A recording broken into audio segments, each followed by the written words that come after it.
Hello everyone, this is Debbie Hargis. You can find me at debbiehargis.com.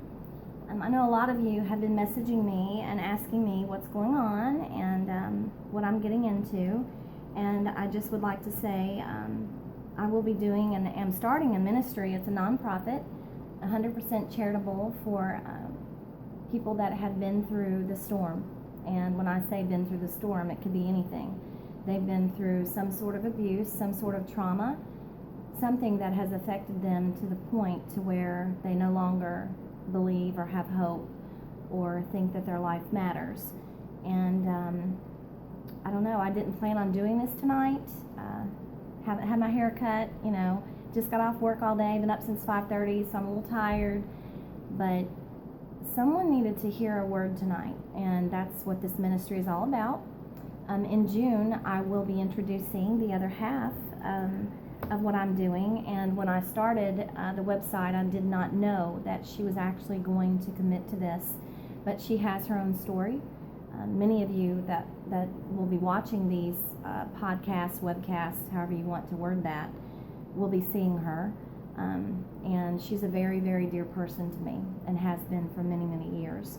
So sorry, my hair's in my eyes and it's driving me crazy, and this is new to me, so just kind of bear with me. I guess for me, I just want to say that I really would love prayers for the ministry that I've started, and I would just love for people to know that there's always hope. People come to me all the time and they say, well, how do you find hope after everything you've been through? When I was 24 years old, I had a panic disorder, and I was diagnosed with it, and I did not know what was wrong with me. And I had it for several months, probably for years, and really didn't even realize what was really going on in my body. And from that, it really took over my life for many years. And for many of you who know what agoraphobic is, it's basically where you're at the point where you don't leave your home, you maybe don't even leave your bedroom. You really don't know how to build or maintain or sustain a relationship, and that's pretty much what happened to me for many years. So I lost a lot of years of my life healing from childhood abuse that I did not want to talk about, and I was very good at covering it up.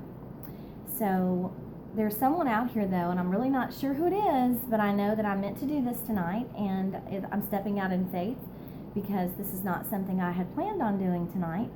But in Jeremiah 29:11, in the Bible, basically it just says that God has plans for you. So, I know a lot of you don't want to hear about God. A lot of you, if you've been abused like I was, you have a lot of confusion, which we know doesn't come from God. But just know that whatever happened to you was not of God. It was just of people on this earth that chose to use their will to do things that they just chose to do. And that has nothing to do with God or His will. And if you're still here on this earth and you still have breath in your lungs, there is a purpose for your life. And there's a reason that you're still here. So, there's something that I want to read, and I really didn't plan on doing this either, but I'm just kind of, going with the Spirit here. Whatever I'm led to do, I'm going to do it. So it's a poem that I wrote back in 2000, so about 16 years ago. It's entitled One of a Kind, and it says, "There's no dream I can't achieve if in my heart I will just believe that I am truly one of a kind. There's no race that I can't run. I deserve happiness and fun. True joy is mine to find.